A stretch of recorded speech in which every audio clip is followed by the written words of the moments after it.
we go, folks. Your top three from the 2023 Sports in Store British Final. Let's hear it for them.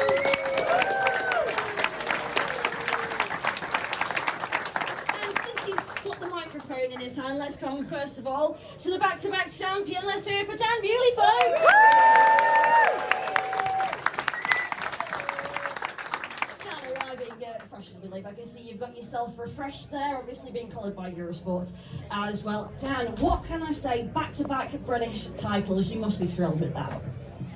Are we on? We are. Yeah, 100%. But to be honest, it's kind of a relief just to get the meeting on, tonight with the weather. I think there was a few moments where I think a few of us weren't sure if we're going to carry on or even start. So it was a little bit hairy at times, but no, just awesome to get the win again.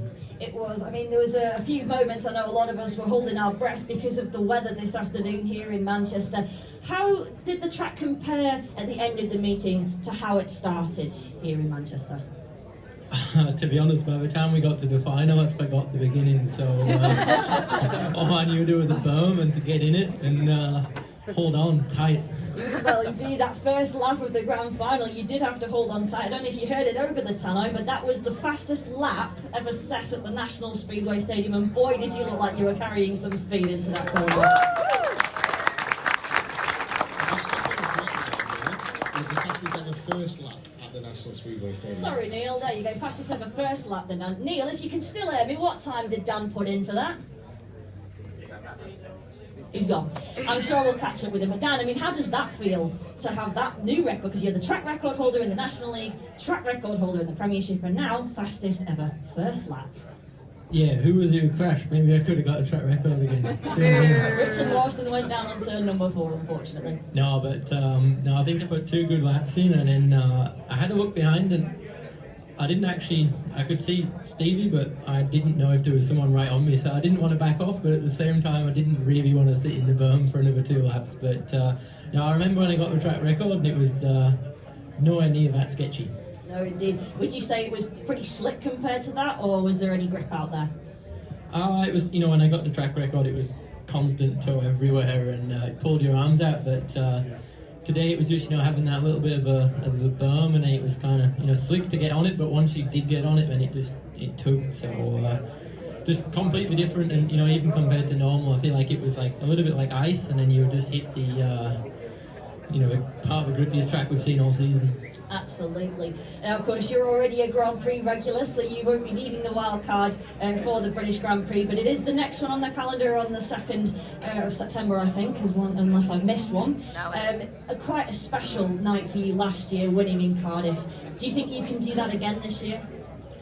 Yeah, for sure, that's the plan, but the track, it's pretty similar to Warsaw, and I think everyone knows the track wasn't perfect last year, but the Warsaw was awesome this year, some awesome racing, and I think I rode pretty good there too. So looking forward to hopefully a pretty good racetrack, and it'd be pretty cool to see Stevie there too. Awesome for him to get that shot. Absolutely, folks. Let's hear it.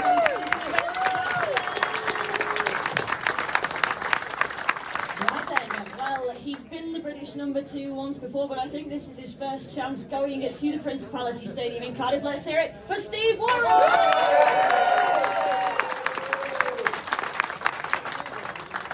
A lot of love still for you here in Manchester, even though you're in Wolverhampton, Kevlars. How does it feel? Yeah. How does it feel to be on the second step of the podium in the British final once again? It's been a while since I've been in here, isn't it? It is, yeah, not too long. No, obviously, finishing second behind Dan, it's not far off a win. And genuinely, I was sat down. Hang on.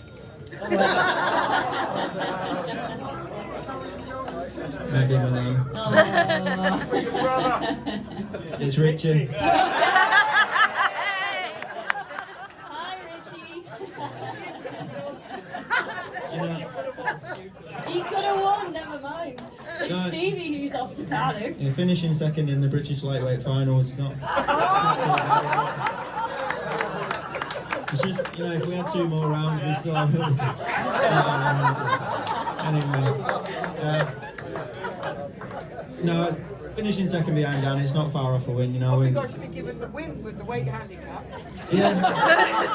Ben reckons he needs to be given the win because of a weight handicap, if you didn't hear that. There was weighing the bikes before, and I thought we was going to start putting ballast on. You know, I thought, here we go, this is what we need. But, anyway. Well, with the amount of material flying about, you didn't need ballast with it. But Steve, Oh no, like that's it. Obviously, the track conditions are. It's no secret that it weren't pretty, but you know we got the meeting on. I rode smart all night, I felt, and managed to get myself seeded straight through to the final. And then once you're in that, with the way the track is, it's anyone's race really. And I had my heart set on gate 2, and I knew that once I got that, I thought, right, I've got a shot here. You know, if I could get out of 2, get rid of Dan, and just ride that dirt line for 4 laps, I'd have had a crack at it. But Dan was just too quick coming out of 4. But yeah, anyway, off to Cardiff. Didn't think that was happening before the meeting started. Before you came to press conference, you said that it's not quite sunk in yet, but it's only a couple of weeks away, I think. So not much time to prepare, but it's the big one. Everyone wants to be there. Any thoughts on that at the moment? Not really. No, it's an honour. You know, there's not many people, not many British riders who can say that they've been to Cardiff and raced a Grand Prix in front of all the fans. So it's a real honour.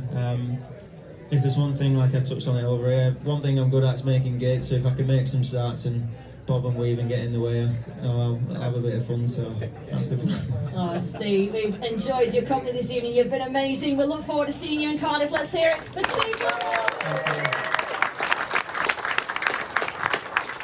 And then last but not least, the new British number 3. Let's hear it for Ben Barker.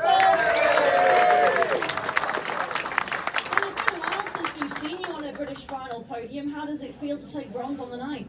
Yeah, obviously, when you look at it now, it's disheartening, isn't it? Because you're so close, but so far. But no, I'd have took it when I come in. I mean, I've only had 1 meeting in 5 weeks.